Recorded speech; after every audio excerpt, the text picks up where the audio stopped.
Okay, welcome everyone. We're so glad that you've taken the time to join us. This session is part of OHEL's Serving Our Survivors program, which provides mental health counseling and support for Holocaust survivors and their families. This webinar is designed for children of survivors, whether you're currently caregiving for a survivor parent, navigating life after caregiving, or simply seeking to understand how your family's history lives inside you today. The title captures our goal, honoring the legacy that we've inherited while also finding strength and building the tools to cope and heal. You don't need to compare your story to your parents'. Your experience matters, and this is a space for you. And we're going to start by introducing ourselves. So I am Rena Appel-Shainholtz. I am the Assistant Director for Older Adult Services, and I oversee the Holocaust programs. I've been here 18 years. We've been working with survivors for the last 15, and it is truly one of the great honors of my experience here at OHEL. I am a 3G and I am married to a 2G, and we'll talk more about what that means later. And I'm going to introduce you to my esteemed colleagues who will introduce themselves. So Alona Lavina, take it away. Hi, hello everyone. Thank you, Rena. I'm Alona Lavina. I'm a licensed clinical social worker. I work with the Serving Our Survivors program for OHEL's Children Home and Family Services. I've been facilitating support groups for children of Holocaust survivors and caregivers for the last 5 years, and it's been a pleasure. I myself am a 3G as well, and I have grown and learned so much from this population. So I'm happy to be here today. Thank you. Hi, everyone. My name is Kayla Handler. I am a licensed master of social work. I myself am also a 3G. My grandfather was a survivor, and he's shown me throughout his life how important this work is to be doing. So I'm very happy to be here today. Recently, in the past 2 weeks, he's passed. So I'd like to honor this webinar to him and his legacy. And my job here is I do counseling and group support for both children of survivors and Holocaust survivors. Okay, Miriam. And hi all, I'm Miriam Gorell. I'm a licensed master of social work as well.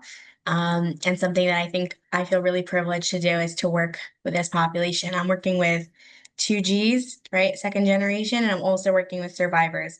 And I think it's really cool that I'm able to work with both populations and see both of those, at hand and what everyone's going through. And I think this is a really important thing that we're doing today. And I'm happy that you all joined us. Looking forward. So here is what you can expect from our time together. We'll look at the patterns and emotional habits that often get passed through families, sometimes silently.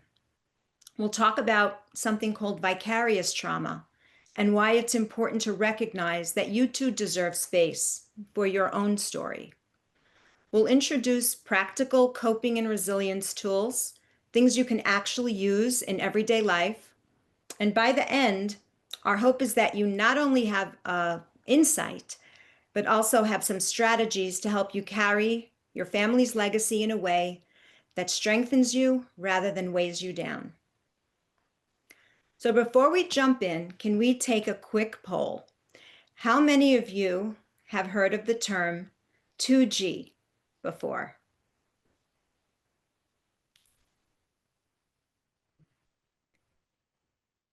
It simply means second generation, the children of Holocaust survivors.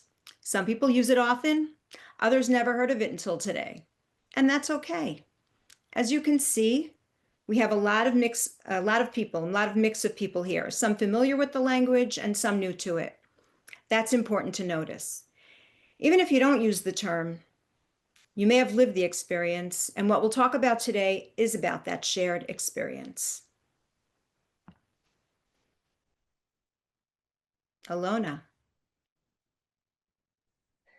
Thank you, Rena. Thank you for introducing us into this wonderful experience today. I want us to get started by grounding ourselves in this space. These conversations can bring up a lot.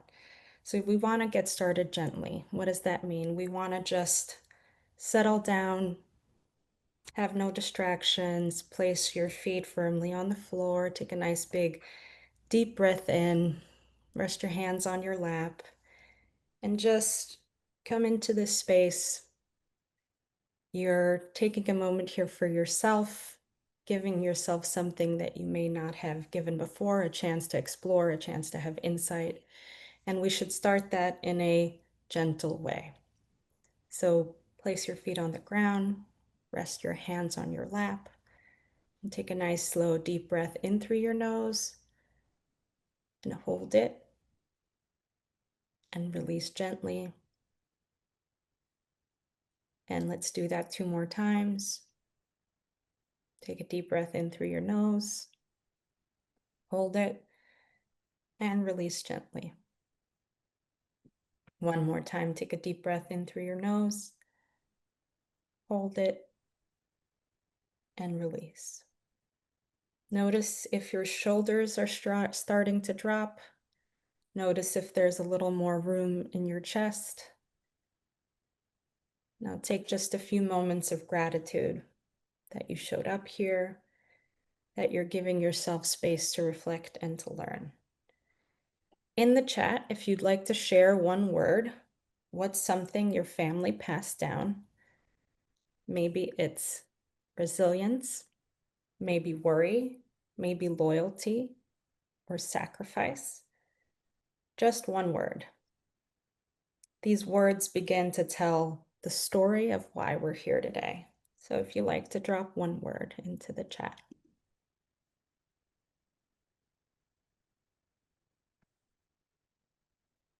You see a lot of responses coming through, which is so lovely. So, why this conversation matters. So, when we grow up in families shaped by trauma, the impact doesn't stop with the people who lived through it, it echoes forward. So, families pass down beliefs, coping mechanisms, emotional habits, ways of handling stress, and even emotional reflexes, like how quickly we worry or potentially how easily we shut down. In families impacted by the Holocaust, those patterns can be especially strong and complicated. These were survival mechanisms once, but today we have to ask, do they serve me or could they be holding me back? So the key to this is awareness. Awareness means the power to choose what strengthens us and what shifts. When we recognize these patterns, we gain the power to choose. We can keep what strengthens us, or we can begin to shift what no longer fits. And we do that by breaking down generational patterns. So, generational patterns are the ways that coping moves throughout families. And sometimes that moves without naming them.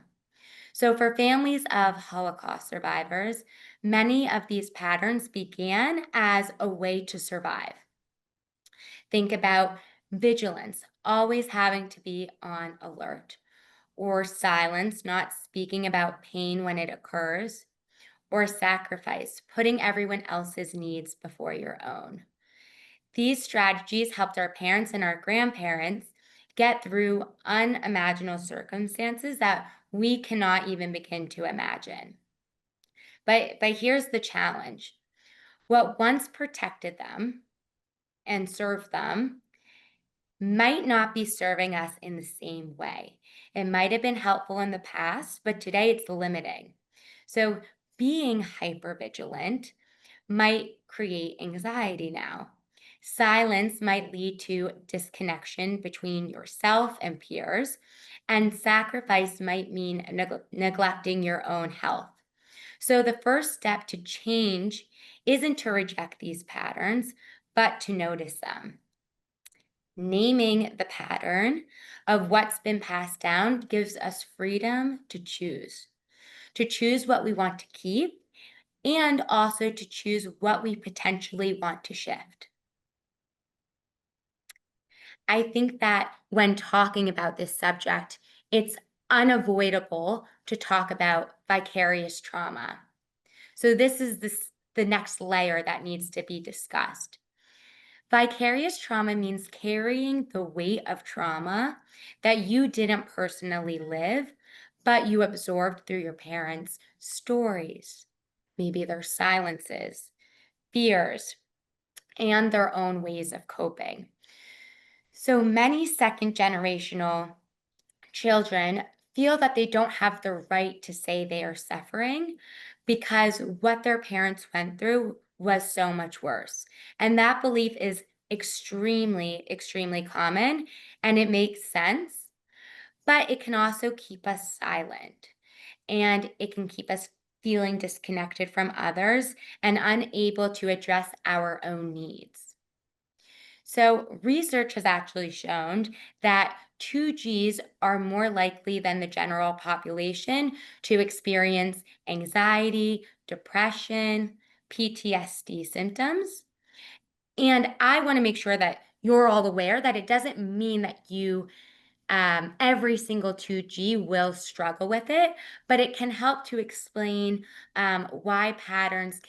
why we can see these patterns so strongly within the community. I'm just going to pop in with some examples of that. Sometimes we don't. I spoke to somebody who doesn't understand why her mother-in-law wanted her to keep the shades closed because she kept the shades closed because we have to hide and nobody can know our secrets, or why that boy couldn't join the Boy Scouts because it was too much like the Hitler Youth. Or another colleague told me that her children weren't allowed to have bunk beds because her in-laws told her it was too much like the barracks in the concentration camp. Lots and lots of food insecurities. Those are the kinds of things that are also passed down. So it's just something to think about. Absolutely. And acknowledging the vicarious trauma doesn't take away from our parents' experience. In fact, it actually honors it. It says, I see how your pain has shaped me, and I'm choosing to work with it instead of running away with it. And for 2Gs, it allows us to claim our own story, but, with healthier coping and create space for healing while still honoring the past. So, emotional landscape of 2Gs. Many 2Gs describe a unique emotional landscape. There's often a strong sense of duty to be strong, to protect others, to live fully in honor of those who could not. And that sense of responsibility, it can build strength, resilience, empathy, adaptability. But many 2Gs are people that we can count on. But those same qualities can also create struggles such as anxiety, guilt, or a tendency to neglect your own needs. And I want to share an example about how we might see that. So maybe you scan for danger, even in safe places, because your family's history taught you that there could be danger anywhere. Or maybe you feel guilty resting because sacrifice was so deeply valued in your home. So, recognizing this landscape is not about blame, it's actually about compassion. It's about understanding that these patterns come from somewhere. They do come from somewhere. And you have permission to care for your own well being while honoring where they became from.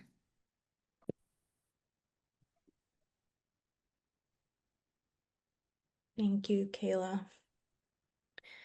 So by hearing what we just heard, we can start to talk about the stories that we have held and heard in our homes within ourselves. We all make meaning through stories about who we are, about what happened to us, and what's possible. Families of Holocaust survivors carry particularly powerful stories. Some of these stories inspire pride and resilience, tales of survival, of courage, of rebuilding life. Others live in silence, unspoken grief, avoided topics, or fear that the past will repeat. Both the spoken stories and the silent ones shape us. They influence how we see ourselves, what we value, and even what we believe is possible. For 2Gs, becoming aware of these stories is crucial because once you can see the story you've been handled, you can ask yourselves, do I want to keep telling it this way in my mind or outside of me? Or is there another way to frame it that frees me and allows me to live differently? So we're actually going to do a little activity here together. I'm going to share a few common messages that often show up in families of survivors in the language amongst 2Gs, second generation. So what you see here on the screen is we don't talk about our problems. We must always be strong. Family comes first before anything. And there are many others that I'm sure you have heard from your parents, from friends that talk about what it's like to have grown up in the home, having a parent that was a Holocaust survivor. So as you see these on the screen, we're going to take a little poll that I would like you all to take a look at and choose one, anything that sounds familiar. You can select more than one or choose other if it was a different message that came to mind. Just like you all to take a minute and recognize where these stories land for you.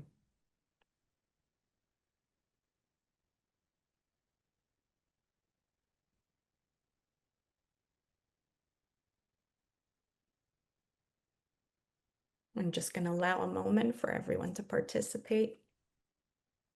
For anyone that it might be hard to see some of these statements on the screen, just know that it is okay and just please take a moment to take a breath. Maybe you need to step away, grab some water, and just help yourself feel better if it's feeling a little like too much.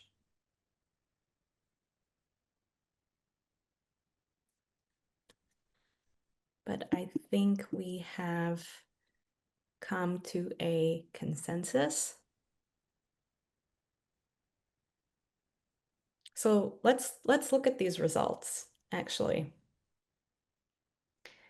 You can see right away that you're not alone, that many of us grew up with the very same messages, whether they were spoken out loud or simply felt, right? The temperature in the home, things that were said, things that weren't said.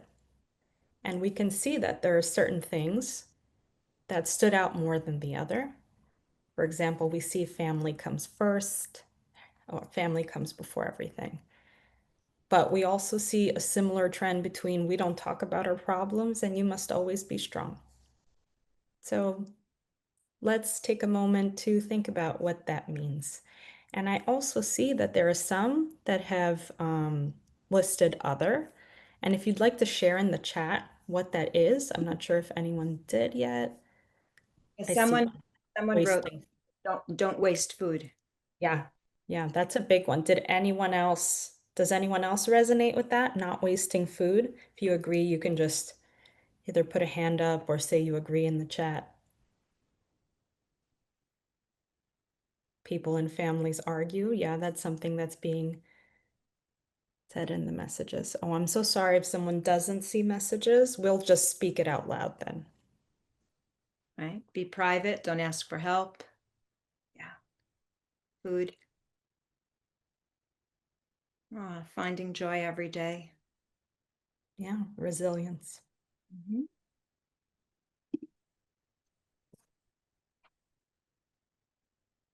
Hmm. Family used to kiss bread before throwing out. Right. My father couldn't handle music being playing at home. Yes. Again, we see the repetition of don't waste food or anything else. Protect parents from problems. Yes. Family comes before everything. Yeah. Distrust. We don't talk about our problems. Yeah. So families, Holocaust families, children of survivors were very insulated to stay together, to protect each other. But sometimes that became too much and did not allow for children of survivors, sometimes grandchildren of survivors, to thrive.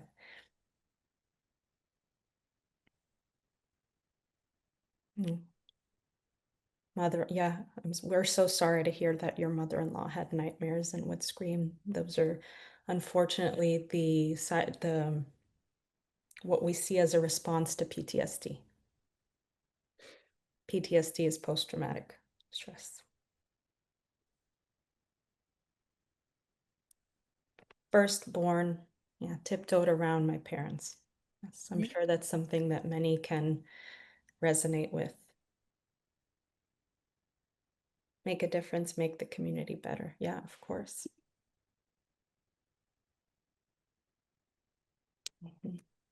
Yes, I'm sure that this is something that we can all continue to share and explore together. It really just does show the community that is here amongst second generation. And once there is an opportunity to come together to experience the validation of what the other experienced is a powerful thing. And we are happy to create that space for you here and hope to continue to create that. Yeah, we are each other's extended family. Thank you. Thank you for sharing that. So we'd like to talk a little bit now. After seeing all that was mentioned here, some of these thoughts were very challenging. Let's talk about what we can do with them so that we no longer have to carry them with us. As was said before, we can begin to reflect on where they helped in the past, but where they may be holding us back today. So what can we do with them? This is where the idea of reframing comes in. Reframing doesn't erase pain. It doesn't deny what happened.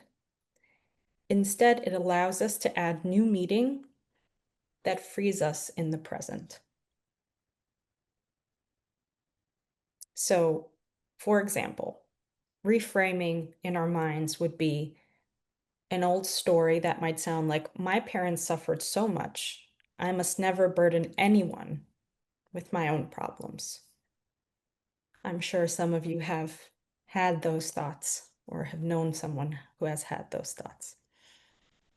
But what we can do with these thoughts to find that personal liberation, to find that growth, is to take that and reframe it. And when we reframe it, when we change the structure it, we can change it to, my parents endured incredible hardship, but they also wanted me to live fully.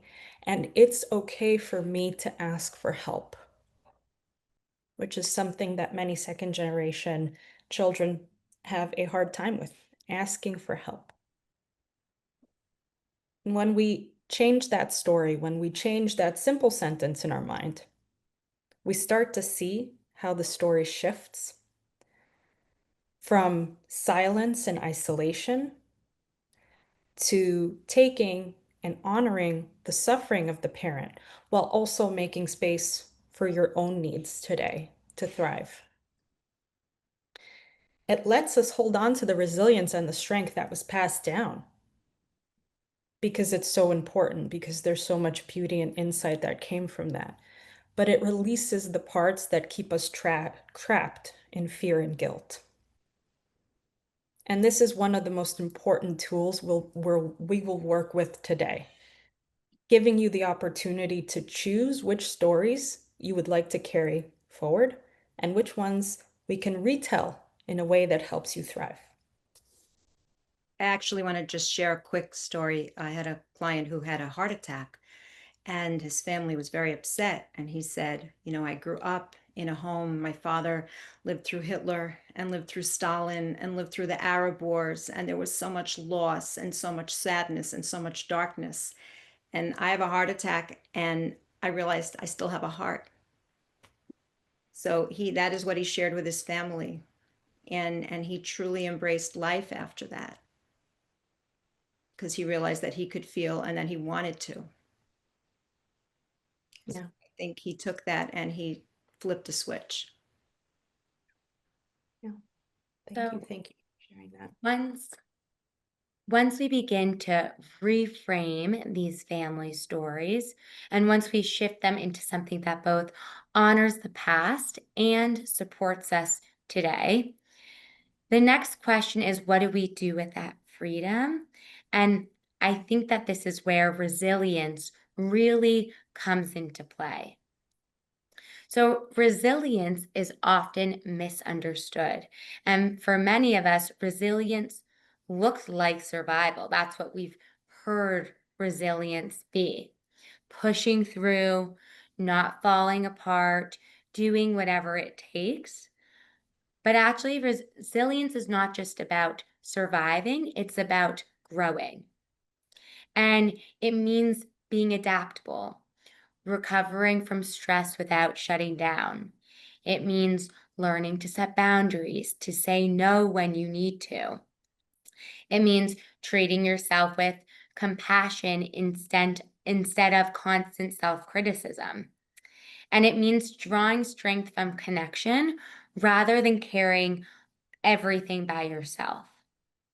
So, for example, the reframe story might come from "I must always be strong" to "I can be strong, but I can also rest." That's what resilience is.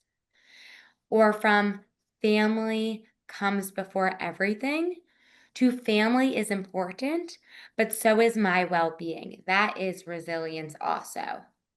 And reframing opens the door, and resilience helps you walk through it. So now that we actually understand what resilience looks like and ways to use it, I want us to get practical. How do we actually build these coping skills in our everyday life? And that's what the next chapter of this meeting is going to go into. Okay, let's check in with ourselves today. When you're stressed, what's your most common coping style? Right? And this is an honest space. Do you push through and stay busy? Do you withdraw and shut down? Do you worry and expect the worst? Or do you reach out for support? So we're gonna have a little poll pop up, and we're curious to see what most of you feel like is your go-to coping mechanism. Give me one moment.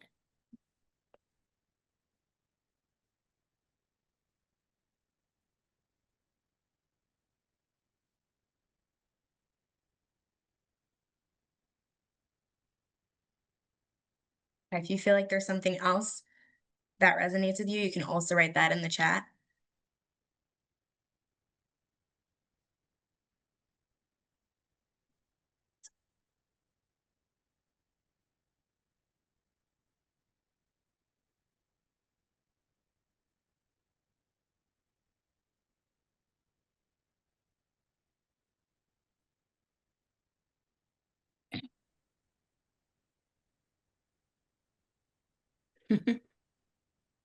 We'll be sharing results in a moment. Yeah, someone mentioned chocolate. Mm. When? Okay. I don't know if everyone sees the results, but it looks like they are in, and 74% of you said push through and stay busy when you're stressed. That's the coping style you lean towards. Definitely people also felt would withdraw and shut down, worry and expect the worst. And 20% of you, okay, said do not reach out for support.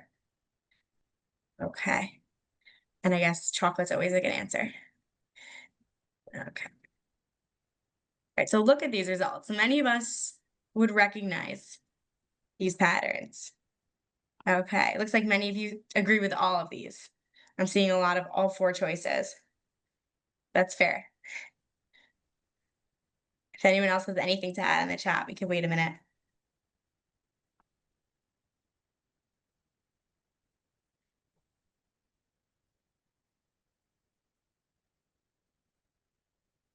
Okay. Okay. Ice cream. Oh, I So love the food. I love the food comfort, theme. right? Comfort. Yeah. Mhm, Looking for for comfort. sure. Okay. Right. So these are survival strategies, and it makes sense if you come from a family that's shaped by trauma. But survival doesn't have to be the only option, right? Pushing through, even when you're stressed, doesn't have to be the only option. We can add new tools that help us feel safe, cared for, and supported as well. We're going to go through 5 everyday strategies to see what resilience looks like in action. Okay, so we have catch the worry thought, right? Pause and ask yourself, is this about today or is this an echo of the past? Right? Shift the story is another one. Instead of saying, I must always be on guard, you can say, I can be prepared and I can also feel safe right now. Can hold both of those feelings. On the topic of feelings, make room for feelings, right? If there's something that's feeling unpleasant, you can make room for it, but it doesn't run the whole day. You can also anchor yourself in the present, which we're going to get to in a little bit. We're going to use your senses, right? What do you see, hear, touch, smell, or taste, right? That can ground you and just get you back into present. And another example is try one small change. Rest without guilt, say no without shame, and allow yourself small pleasures, right? Like ice cream or chocolate. Okay. Yeah, so these 5 steps are simple and they're powerful, but they're also hard. And part of this process is practicing. Each time you use one of these tools, you're building new coping habits and loosening the grip of inherited trauma. Okay. We're going to talk a little bit about grounding, right? So we mentioned this earlier before getting in touch with your senses. So I want everyone to try this together. We're going to have to hold your 5 fingers up. We're going to start with 5, right? Look around and name 5 things that you see. 4 things you can touch. 3 things that you hear. 2 things that you smell. And 1 thing you can taste. Notice how your mind shifts into the present when you're focusing on what's around you. Another example we have, that's one tool. Another example we have is boundaries, right? Imagine someone asks you for something and you're stretched pretty thin. The next time that happens, try saying, I can't commit to that right now, but thank you for thinking of me. Right? We want to be simple and clear. You can also be kind, but you can be protective of the energy that you have so that we don't burn out and, never give ourselves that break that we deserve. Okay. And our last example that we have for today in this topic is self-compassion, right? If a friend said to you, I'm going through something really hard, would you say, just get up and continue your daily schedule and do it? Like don't worry about it, right? We would probably offer that compassion more quickly to somebody else. When it comes to ourselves, it's harder to do. So try talking to yourself like you're a friend, right? Say, this is hard and I'm doing my best. And verbalize that to yourself and see how that feels. So all these tools are what resilience looks like. And practicing these tools are things you can do in real time when anxiety, guilt, or stress comes up.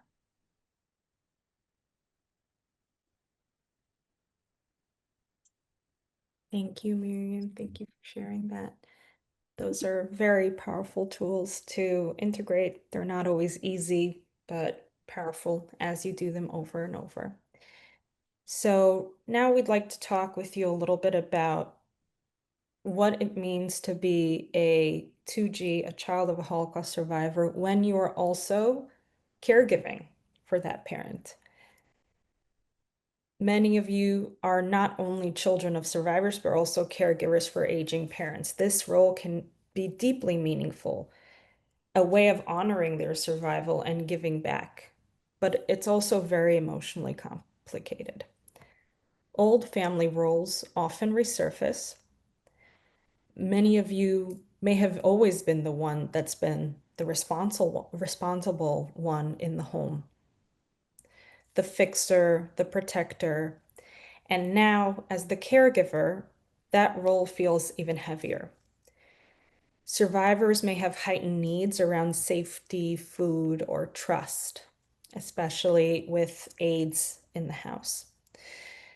Add the process of aging, memory loss, illness, decline, that can open up very old wounds, both for them and for yourself. Some of you may have experienced that in the past and may be experiencing it now. So, how do we cope? What are some tools for that as well? These three things can actually make a difference. So, setting limits. It is okay to say, I can't do everything, but here's what I can do. Boundaries. Boundaries protect us from burnout. Share the load. If possible, include siblings, extended family, or support from your community, because caregiving is not meant to be carried alone. Honor both needs. Caring for your parent and caring for yourself are not opposite things. They are actually both acts of love. They are both acts of respecting the parent.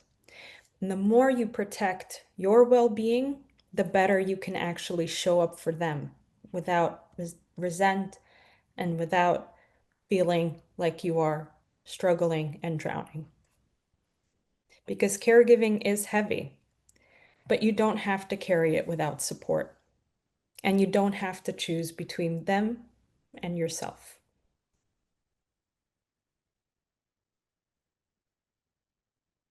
Okay, now that we're getting into the holidays, I'm curious if everyone feels comfortable. If you can write one word in the chat, maybe what word do the holidays bring to mind? Could be something positive, could be something negative. You can drop that in the chat if you'd like.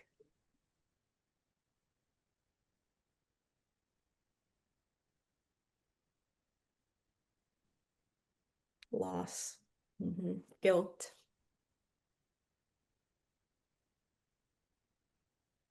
fear of judgment. Yeah, so different now. Yeah.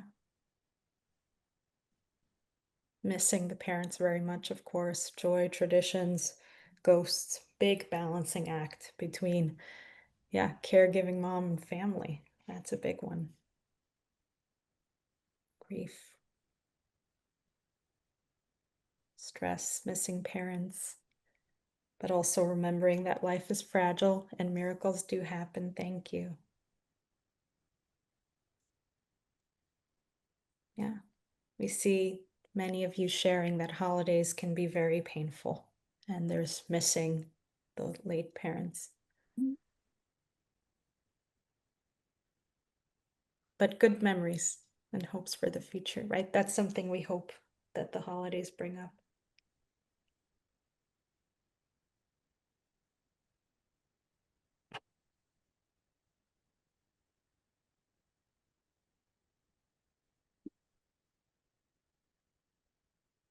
Anyone else has anything else they want to drop in the chat, right? What do Chagim make you think? Forgive yourself. Forgive yourself.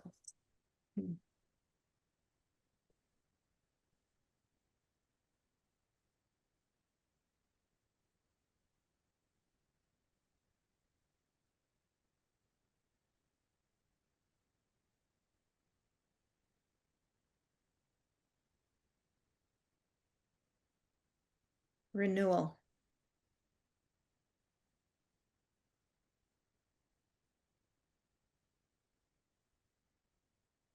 Yeah, it definitely can be challenging to see choices, especially in difficult situations. Thank you for sharing that.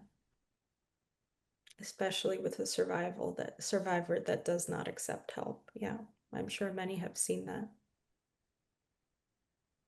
I see a future with my grandchildren. Mm. Renewal, that's something we've heard. Yeah.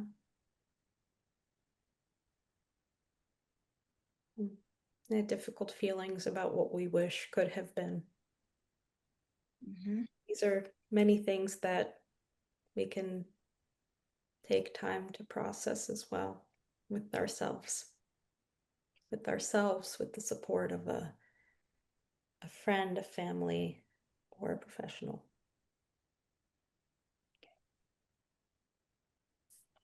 Yeah. Holidays are tricky for some people. There might be a lot of joy and tradition and connection, and they can also be experiencing complicated emotions, right? Like guilt, heavy expectations, or avoiding certain conversations that need to be had. It can also highlight presence and absence, right? Maybe presence, all the beautiful grandchildren, if that's someone's experience, and someone else might be missing everyone, those in their life, parents who aren't there anymore, right? There's gratitude about being there together and grief of who's missing. For those who are caregiving, holidays have an additional strain, right? There's the emotional part, and then there's balancing physical caregiving duties and family expectations. And then your own needs that are also needed and can be overwhelming. A few tools for the holidays that are coming up: set realistic expectations. You don't have to do everything perfectly.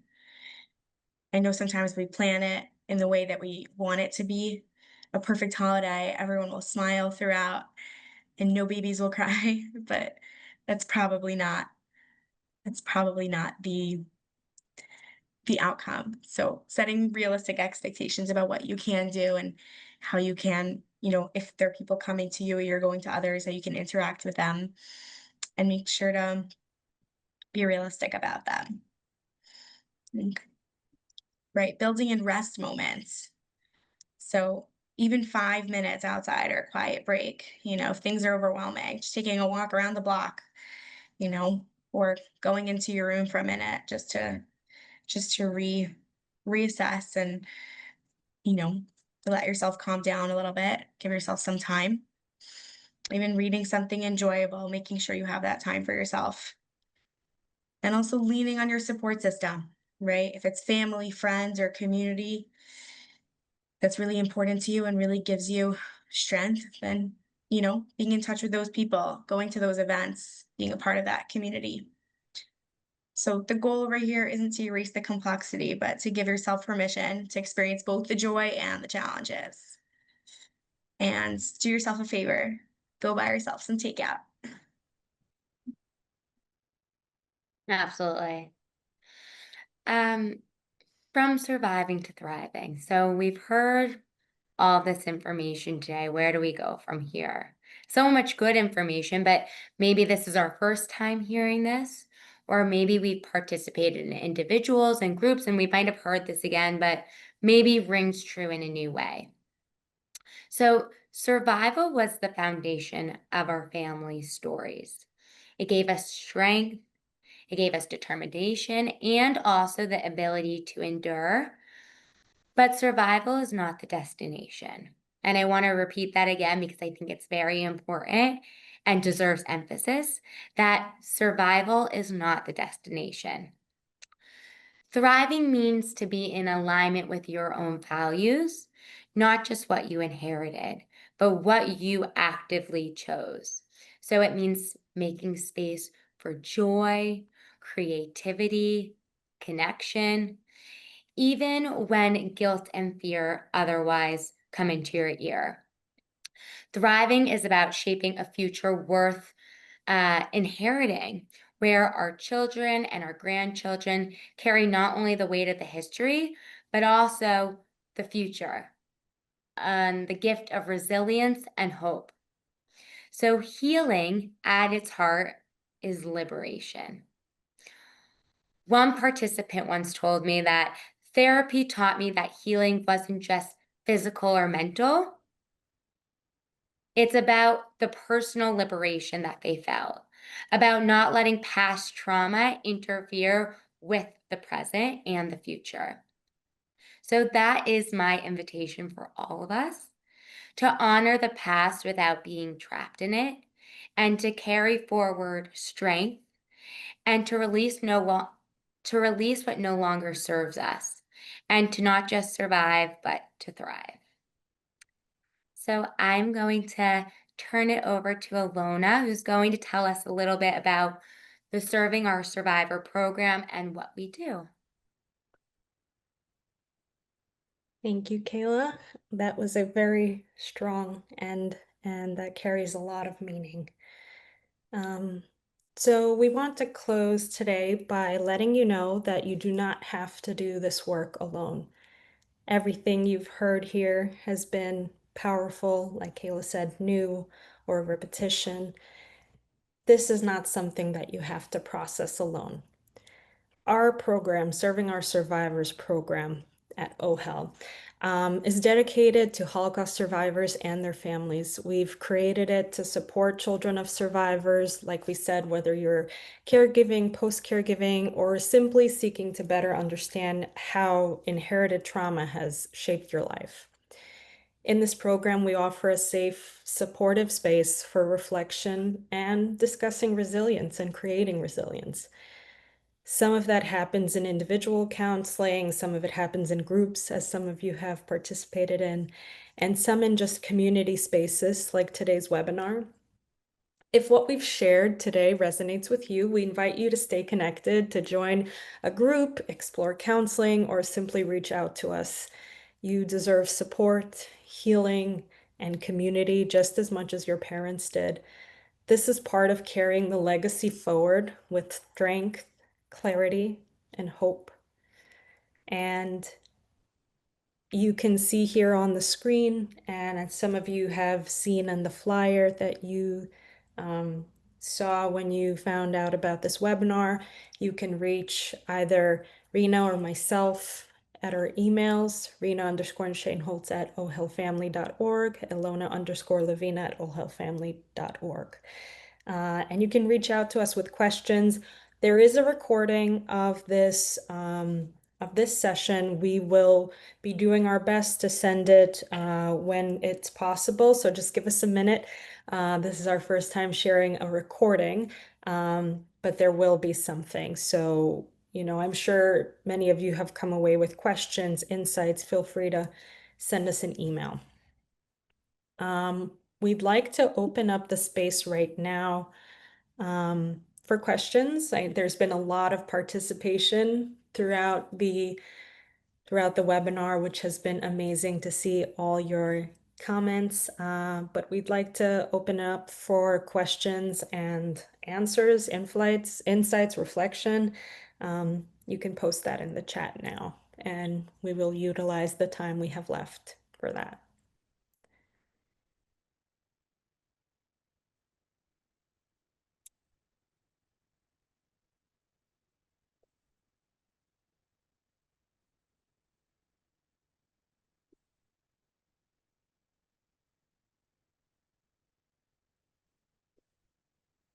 So there are no wrong questions here. This is your time. We're here to listen and respond to you.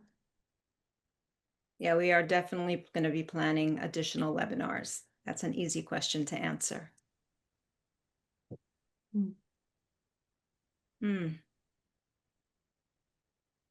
Yeah. Thank you for sharing that. The first time someone posted, the first time I realized that I held any trauma was October 7th. Yes. Yeah.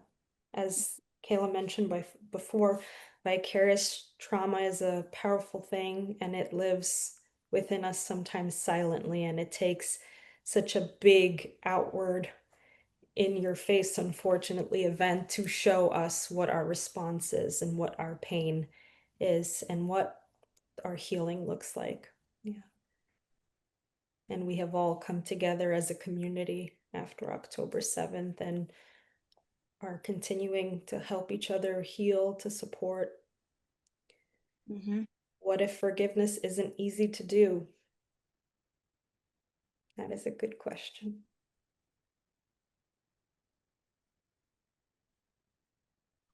Coping with rising anti-Semitism. Mhm.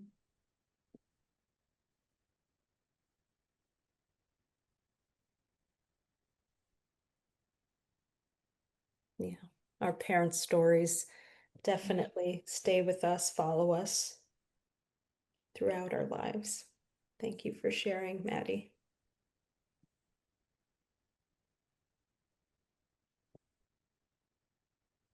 Someone mentioned, how do we let go of the past?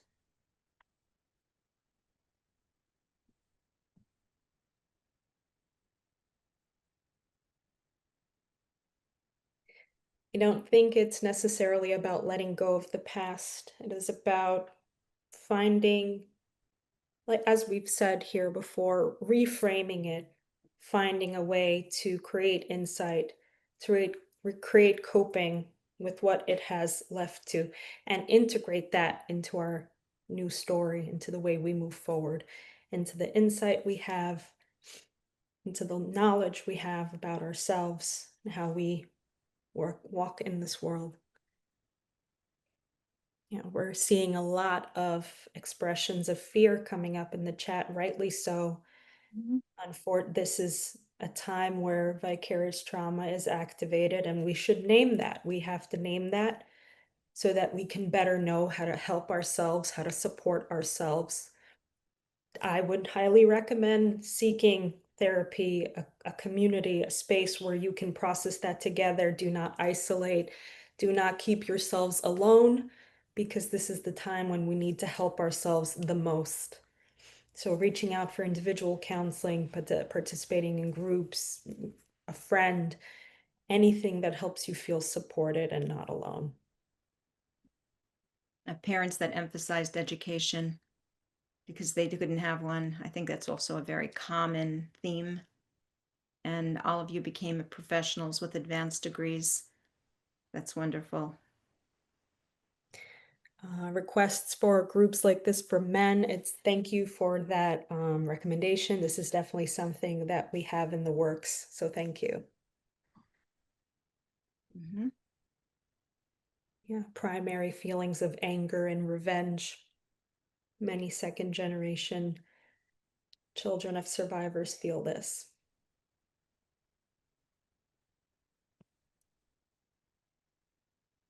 We are very happy that you feel OHEL has helped you. OHEL does offer free therapy for survivors and children of survivors. Please reach out. Please reach That's out. our program here. Oh, sorry. Yes, and more webinars. Yes, we're excited for this. This was our pilot webinar.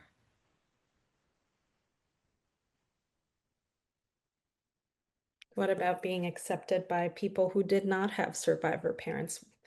You have your story and you carry it with pride.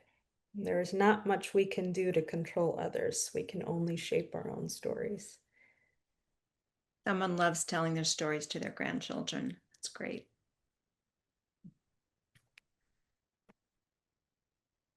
Okay. Amazing.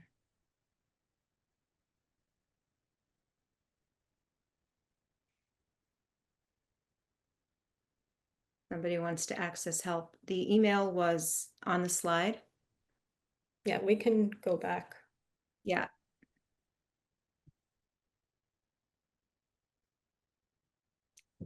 Very easy referral process. You can write to one of us. It's fine. And then we put it through Access. There we go.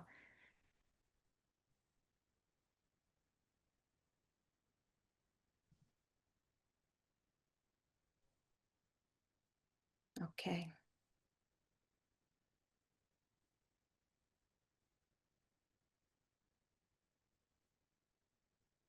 You're so welcome. It's great.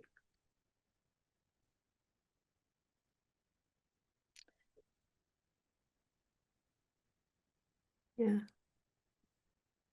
Okay. Thank you so much for joining us. I had one little thought before we end.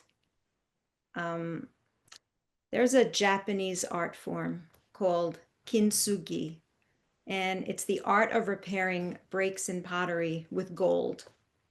And the gold celebrates rather than hides the flaws. And the piece becomes more beautiful for having been broken. And the philosophy of that is that we are stronger for our scars. In our hope, I thought about this, is that the tools that we've shared with you will help to mend the broken parts of you and set you on a healing journey that leaves you stronger, enhanced, and worthy of the legacy that you so richly deserve. And we're so happy to be here for you to do this. And we don't have any more questions, so we want to wish you a Shana Tova, a happy and a healthy new year. Wishing you strength, and all that you pray for should happen for you. And thank you so much for joining us tonight. We look forward to doing this again.